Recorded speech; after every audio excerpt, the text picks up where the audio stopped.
Good morning. Welcome. I'm so glad you're here. This is the Success Secrets for Business, Family, and Life channel. This is the Coffee Break Show. I'm Vickie Helm. I'm so glad you're here. It's brought to you by the Metadime Digital Network. And I just want to say welcome to everybody who's coming on board. And I also want to say welcome to the show in the iHeart app.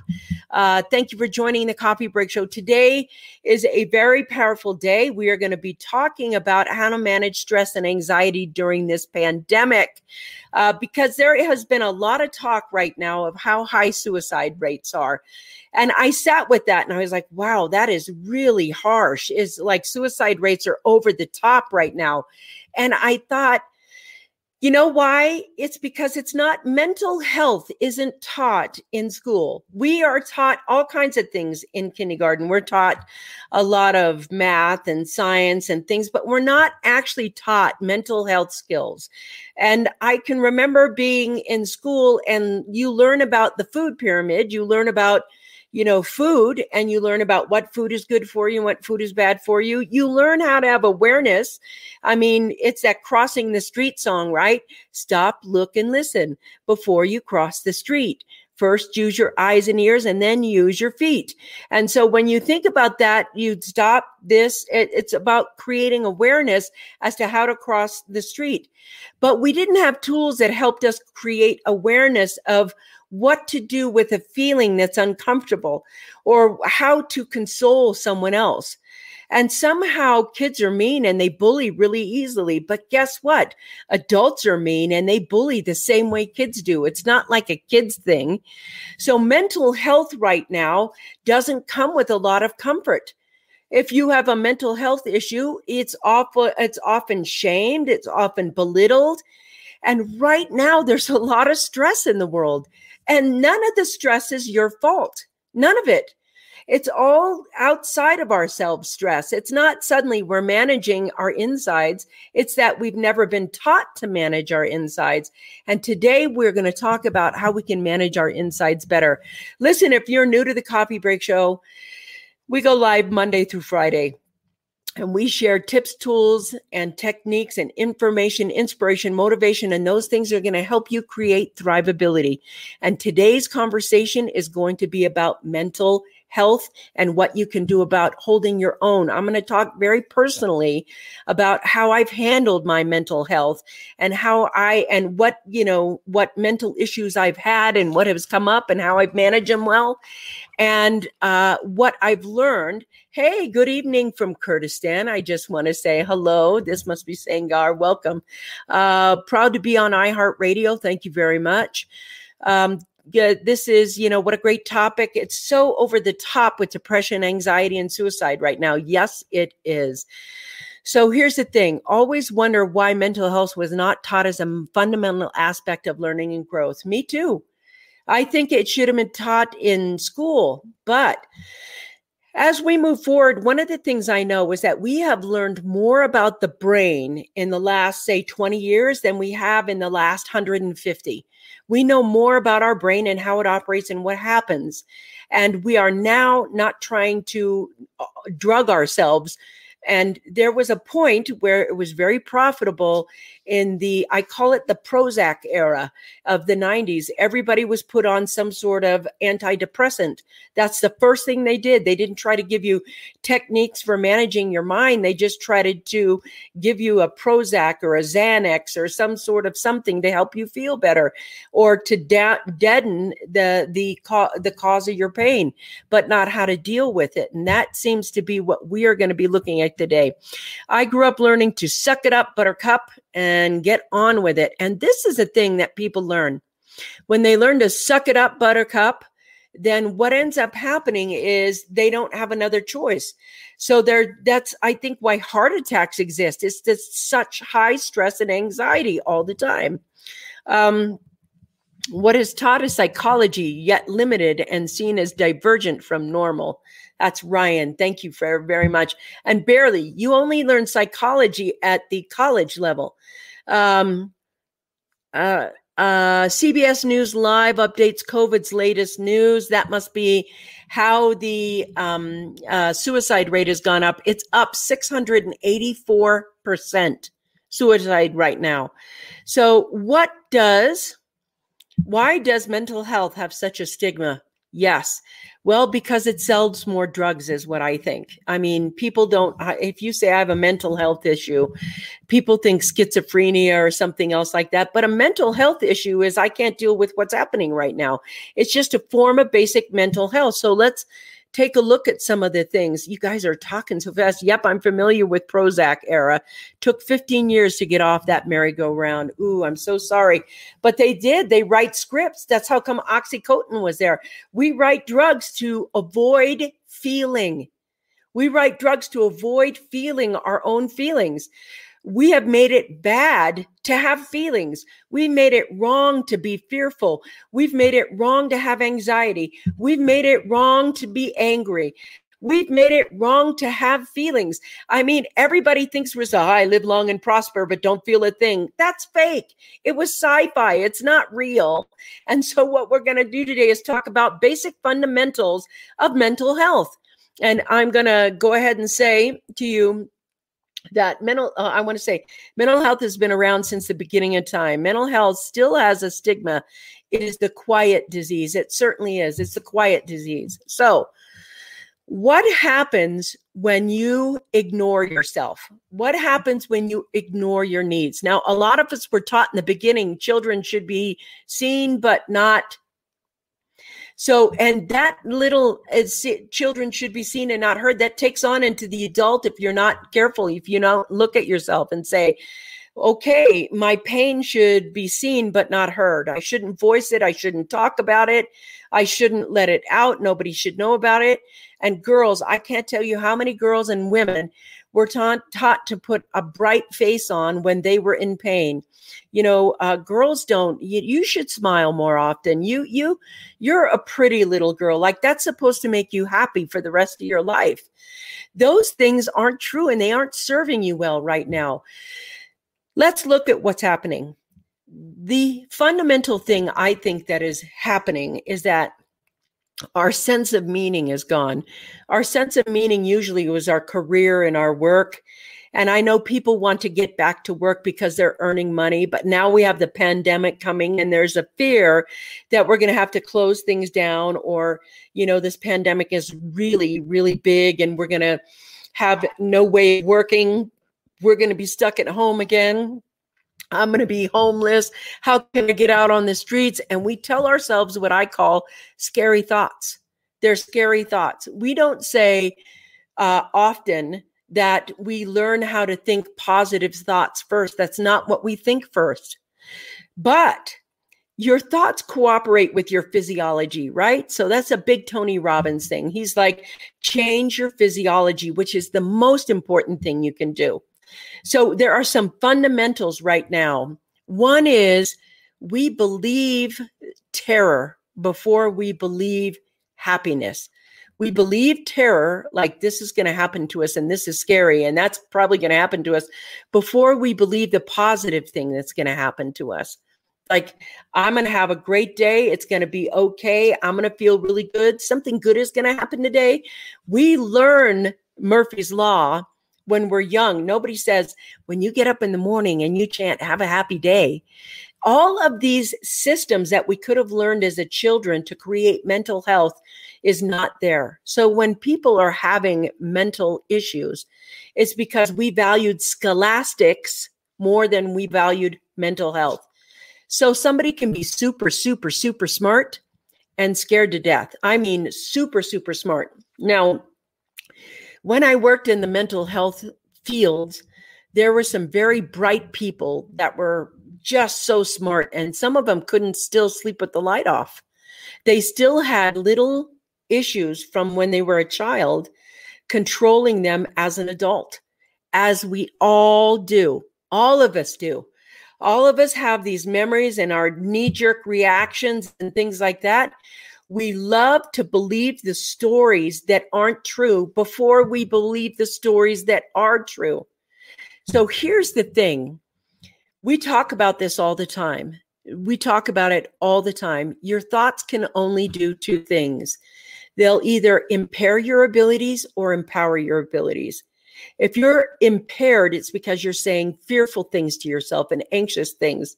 You're saying to yourself, I don't know what to do, or it's hopeless, or nobody loves me, or some horrible thing that you want to believe. The ugly part is you want to believe this negativity before you believe things that say, I'm actually really loved, and I have really great friends, and I have opportunities that are pouring in for me. And those are the things that I really believe. But I started out over here. And you have to notice when you're saying crappy stuff that you want to believe. You want to believe this. It's unfortunate, but that's a self-responsibility piece of it. You can say, well, nobody's working. All the jobs are gone. All this. Well, you know what? That may be true, but it doesn't have to be true for you. That may be happening to someone else, but you don't have to join that pool of people over here just because it's on the news. You get to choose. Are your thoughts empowering you or impairing you?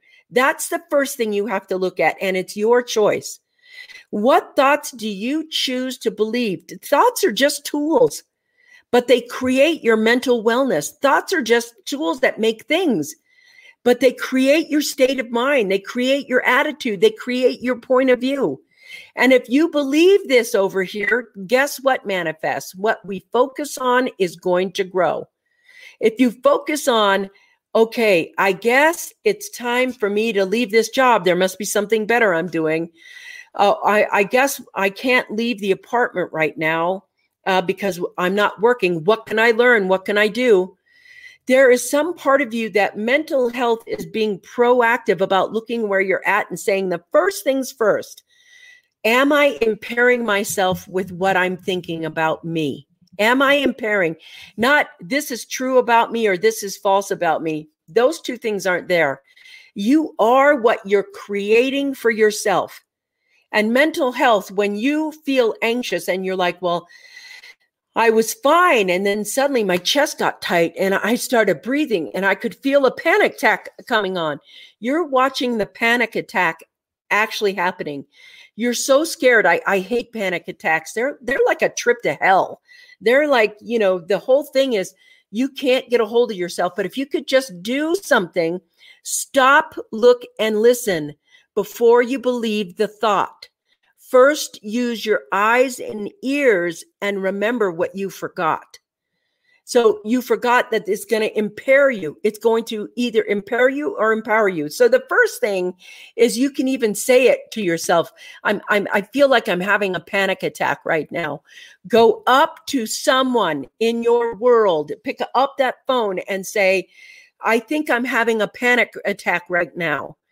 You may have a panic attack, but you are not the panic attack you're having. It's not because you're bad. It's not because you're wrong. It could be being flooded by a chemical. It's like some people get panic attacks as an allergic reaction to something. You aren't bad because you're having a panic attack. You're not bad because you feel stressed. You're not like, suck it up, buttercup, like you're not supposed to feel. You're born with feelings. Those feelings become a part of you. And the more you acknowledge them, the easier you can move through them. That's why I asked Joel Young to come on with his NPA process, because that non-personal awareness deals with stress just like that, deals with panic attacks, moves you through the things that you want to be moved through so you can make better decisions and have more action towards somebody. We like to believe the stories that we tell ourselves. We just like to believe them. So if you like to believe them, don't try to change them, but choose the stories you're picking to believe. Choose them. If they're choosing you, you're not in command. Choose the story that's there for you. Now, I want to talk about something that happened to me that was very big. I was one of those women who went into menopause really, really late in life, like when I was 58. And what happened when I started going through menopause is as the hormones changed, I suddenly felt depression set in. And at one point, at some days, I remember thinking I live very rurally. And I remember thinking, I could just go out in that field over there, take my gun and pull my trigger, and it'll be easy. I'll just lay down and go to sleep. Now, yesterday, I didn't have any suicidal thoughts at all. But today, suddenly I had a suicidal thought. There's another part of me that said, now, what is this? What could this be?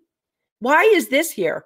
I didn't run away from the fact that I felt completely drained and so sad. And it's not like I didn't have a suicidal thought, but I turned to my partner and I said, you know what? Something isn't right with me.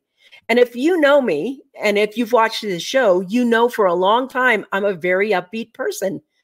So from going from an upbeat person to suddenly wanting to off myself, that was a big clue, right? And so we realized I was having hormonal issues. And we went to a friend of mine who is a Chinese medicine doctor. We got something and it worked. And voila, it managed that hormone thing. So I've had panic attacks. At 16, I couldn't be left alone. Not at all. I would panic if I was left alone in the house. And I didn't know why. I didn't know what. I didn't know anything. But what I found was I had blood sugar issues. I don't get hangry. I get scared. When my blood sugar drops, I feel fear. I'm not like the other people who are like, feed me or I'll kill you or something. That doesn't happen to me. But you have to know how you operate. So suddenly when I realized that I had to manage my blood sugar differently, I realized that I needed more protein. And when I had more protein, the panic attack stopped completely. My brain came back. I had to lower the amount of, junk food I was eating. I was 16 like every other kid, and I like chips and French fries and things like that. So what ends up happening is it may not be about you and your mental well-being. It could be a physical thing that you're feeling that needs to be managed differently. But what I don't do is I don't judge myself. I question myself. What did I say to myself right now that made me feel afraid? Well, no wonder why I felt afraid. Look at what I was telling myself. Anybody would be scared if they believed that story. Anybody. I don't believe thoughts. I manage thoughts. Thoughts are tools. And what they didn't teach us, what they didn't teach you back then in school is how do I manage my thoughts? We spend the rest of our lives in personal development programs and everything else trying to manage our mental well-being because we did not learn it. And some people don't. Some people do not manage their well-being. They like to manipulate those people who don't manage their well-being. That a narcissist looks for somebody who doesn't manage their well-being and can be controlled that way. People look for that. It's like we're not taught that part of our physical, relational, world well-being is having mental health techniques. And sometimes we don't allow ourselves or give ourselves a break. We don't stop and we don't stop judging. Do you know, to me, judgment is a disease. It's a disease. I judge you and you judge and I judge, you judge because we judge. We judge because it makes us feel better about ourselves. That's how low our self-esteem is. It's a form of bullying to judge someone else. Like, look at them. Look at how, look at that butt. Can you, it's like that whole thing about judging people is because it makes you feel superior for just a minute. And we think when we feel superior, that helps us feel like we're somebody. It helps us feel like, well, you didn't do that right. Or I think your cake is better than her cake because you baked it. And, we like sudden judgment. It's how we manage our self-esteem. It really is. Judging other people is how we've been learning to manage our self-esteem in a really unhealthy way. How do you get to the point where you absolutely love you, warts and all? How do you get to the point where vulnerability is how you live, not something you're trying to learn from Brené Brown because it wasn't taught when we were little? How do we get to the point where we are managing our stress in situations that you did not create without beating yourself up, without judging someone else and what's happening to them, but slowing down for a moment and not taking it personally, which you'll learn with Joel. He's got the whole thing. You can go into our group right there and push that video and watch it. And it'll be the best $47 you ever spent in your life to create mental wellness for yourself. How do we get to the point where we tell ourselves the stories that empower us? How do we get to the point where we tell the stories that make us love and be kind and gentle and know that we're safe? Because whatever you focus on grows. If you are focusing on impairing yourself with your thoughts, your whole life becomes impaired. If you're empowering yourself with your thoughts, your whole life becomes empowered. That's the difference. Now, I'm not saying there's not, an occasional swing and a hit and a miss, but, you get to the point where when things hit you, they don't hurt you, or they don't hurt as much, or you get through them differently, more kindly, more gentle, more helpful to yourself. I want to pop over here. I see you guys have been talking. Let's see. Popping over here. Ryan said something that said, whoa, Ryan, it actually creates more of the physical ailments. Ignoring self. Yes. Ignoring self, the shadow grows. That's right. But you get to concentrate on which one you're doing, which one you're having. I could tell you stories. I'm not sure who that is, but I'm certain you could. That's true, Ryan. Ryan, I got to see what you said up here, my friend. Where are you? Here it is. Western medicine model. You never have to feel pain or anything. That's right. We are taught that it's bad to feel pain. That it's not pain is something that's going, something's out of alignment. We're taught to sink into the pain and never come out of it. We're taught to never give up the attachment to our painful stories. Let's see. Here we go. Come on, what's going on today? Oh, what is this? Bam! We believe in terror before we believe in happiness. It's true. We've been taught to believe the negative story before we believe the positive one. Seems this also aligns with the increase in attention on the materials. So is the key increasing distance from self-perpetuating duality. We do have a lot of perpetuating duality. We live in a dualistic world. And in that duality, we have the happy and sad and then up and down and red and blue, or, we have such opposite, hot and cold. It's that world of duality. So we can either be happy or sad. And it's like, I don't agree with those things, but I do agree that we have the ability to command ourselves, which was not taught to us. And I think it was done on purpose. You know how they didn't teach you about finance in school? They didn't teach you about mental wellness in school either. And I think it's deliberate. It's like if you are in such pain and we can sell you painkillers of all kinds, which is experiences and food and drugs and sex and alcohol. If we can sell you painkillers, we make more money selling you painkillers. We wouldn't make any money if you had mental wellness.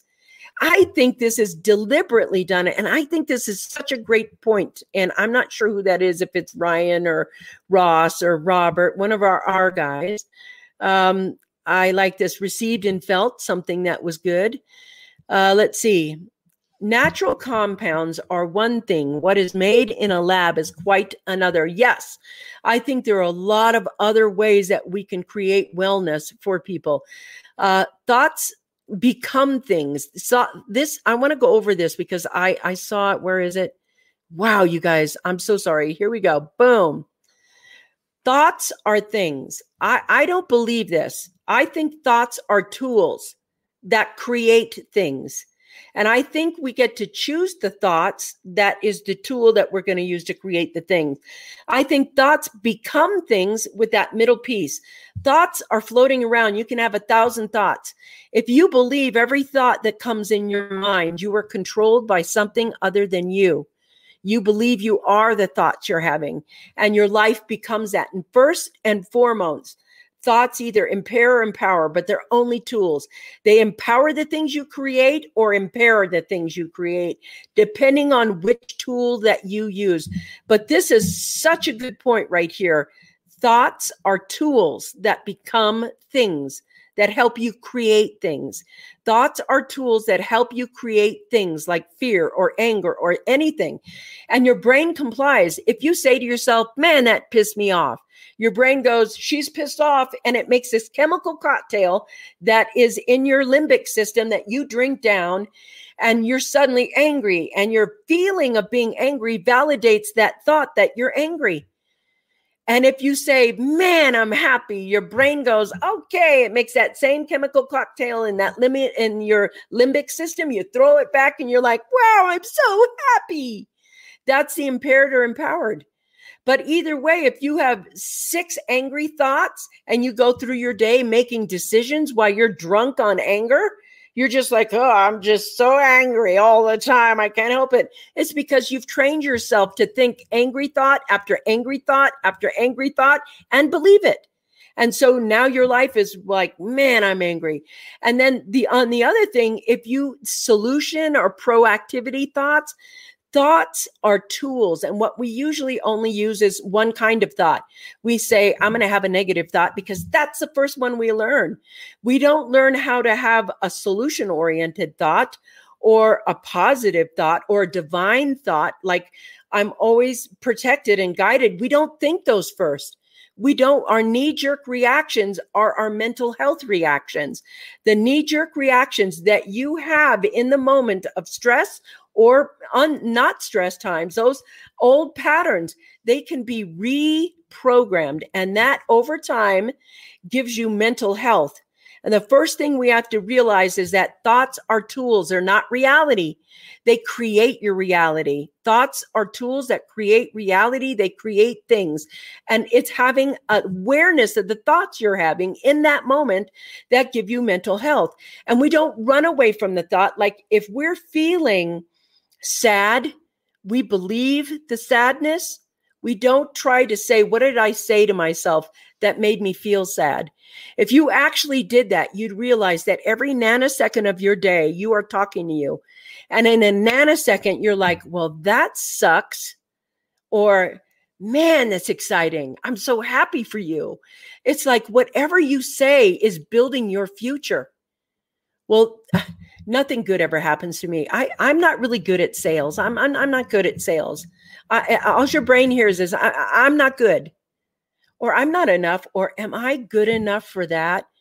Can you see how you're damaging the outcome using that tool? Am I good enough to start a business? Am I good enough to get this job? Am I good enough to, am I good enough? Could I get that man, woman, whatever you're after? When you say, am I good enough? Can you see how you're saying to yourself, I may not be good enough? Like, what's underneath that thought? This is why affirmations and I am statements are so powerful, because we say them all the time, but we do it unconsciously. We don't stop, look, and listen. We don't stop, look, and listen. Before you get that thought, before you act on that thought, does it impair you or empower you? And we have let the muscle of discernment of our own and monitoring our own self, we've let that muscle atrophy. And in the beginning, it takes quite a bit of energy to watch yourself, become mindful of yourself, notice how you're reacting, notice what you're saying. But that's how mental health is created over time. It's a muscle that you're exercising every day. You don't bat 1,000 when you first move up.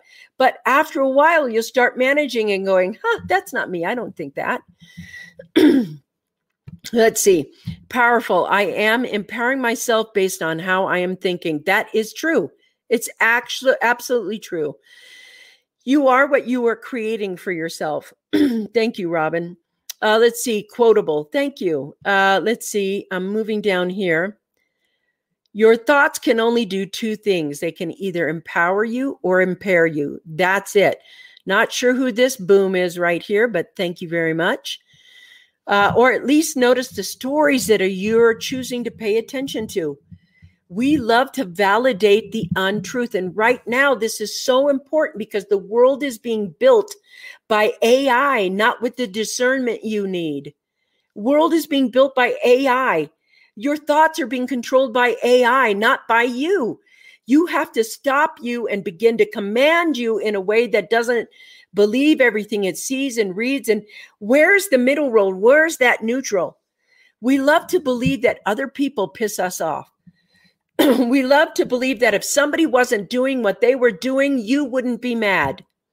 That's your knee-jerk reaction. You're judging and getting mad at others for what they do is a way to make you feel good about yourself. That's how low self-esteem the masses have right now. And that is like when we get to the point where we're feeling not good, we don't want to touch how much we don't love it ourselves because it hurts so bad. Let's see. Call me Houdini. I've been a master escape artist. Yeah, I feel you. I feel you. Hormones and chemicals, food sensitivities, all can trigger depression, anxiety, and heart palpitations. All of them can.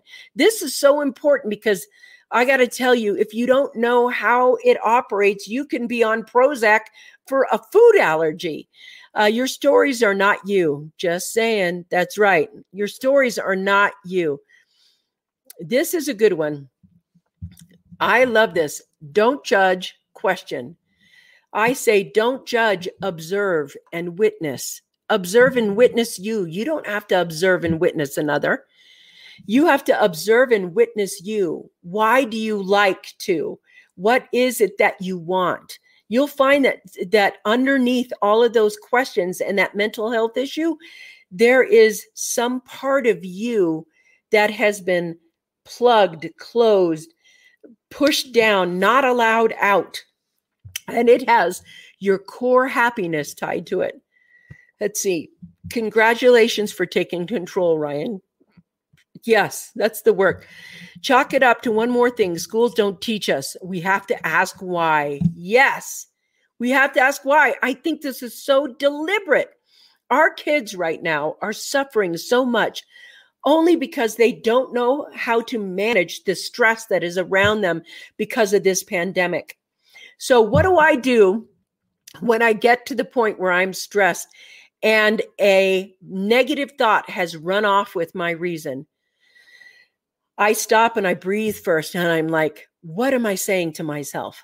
That's the first question I ask. I'm like, what am I saying to myself? And then I also ask another question, which is, why do I want to believe this story? Why do I want to believe this thought?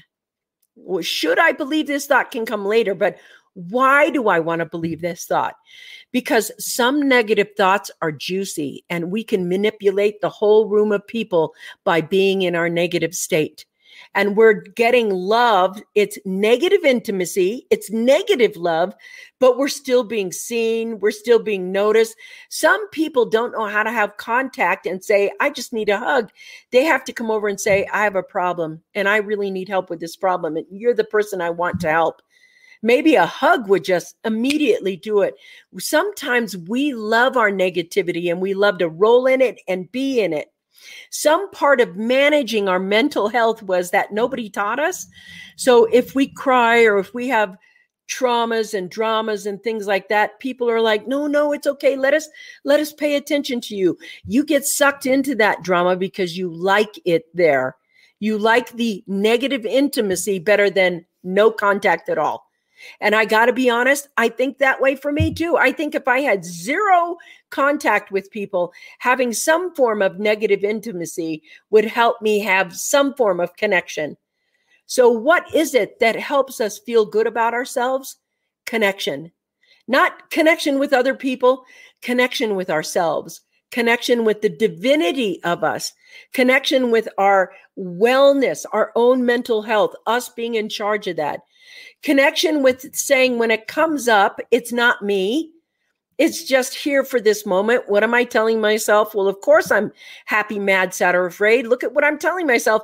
Anybody who said the same thing I was saying to myself would feel as upset as I feel. Of course I do. And if that's you and you're like, gosh, of course I feel like that. Look at what I'm telling myself. Then you have to have the next thing. What do you want to tell yourself? And so I want to give you an example that I think is really important. We're getting a little overtime, so I'm going to have to end it with this. One time I was hiking out in the mountains with Robin, and we were like way up in the mountains, and it was June, and it was really warm at the bottom. And when we got way up in the mountains, there was still snow around. And Robin was ahead of me because it was kind of like a single track hiking trail. And we were walking through this snow, and she must have sensed something. She said, "How you doing?" And I said, "I'm doing good. I'm just being really careful right now because I don't want to slip and fall." And she said, "That's not the most empowering thing you could tell yourself. You're telling yourself you could slip and fall." And I was like, "I'll be dang, I am. I'm trying to be careful so I don't slip and fall." And she said, "That's not what you want to say to yourself. Say, I am graceful and sure-footed. I am graceful and sure-footed," because that's actually what I wanted to be. I wanted to be graceful and sure-footed. I just didn't have the words to say, how am I going to be graceful and sure-footed? That's how the languaging helps us create the resonance in our body that we actually want to come. So I did. I started saying, I am graceful and sure-footed. I'm graceful and sure-footed. I'm graceful and sure-footed. And right in that moment, I could feel the strength in my body and my confidence shift because I was saying what I actually wanted to have happen. And I never forgot that. Part of mental health is saying what you want to have happen. I am happy and prosperous. I am loved by a lot of people. I am in my purpose. I am healthy, wealthy, and wise. Say what it is that you want, not what you're frightened of, what could happen, what is here over there. You have to use the right words to shift that energy in your body. And this is a long conversation. But if you feel suicidal, stop for a minute. Don't believe that you are suicidal. Believe that you're feeling suicidal, but don't believe that you are suicidal. Dial that 800 number, reach out and get some help. And Karen, will you put the 800 suicide number that people can, if you're feeling that way, talk it out with somebody. Don't believe that you are suicidal. Don't say, I am suicidal. Say, I'm feeling suicidal. I'm feeling it. It's not that you are, it's that you feel it. And you are feeling some sort of pain that you don't know how to manage. Don't try to manage that alone by yourself. Dial that 1-800 number and get some help right then. It's a feeling. It's not who you are. And if your life feels really destructive and horrible right now, your biggest, greatest prayer that you can say to yourself is, I am transforming my life. I am transforming my life right now. I'm transforming it. And that moment that you feel suicidal. Hang on, you guys. I got to take a sip here. A moment that you're feeling suicidal, something may want to be revealing itself to yourself in such a way. It's saying, I'm unhappy about my life right now.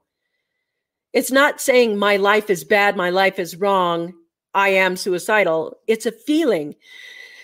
I'm unhappy right now. Why? What are you telling yourself? What are you saying to yourself in this moment? I'm happy because nobody loves me. I lost everything. I'm going to be homeless. Just try right now. If you're in that mode, dial and reach out to somebody, but know what you're telling yourself.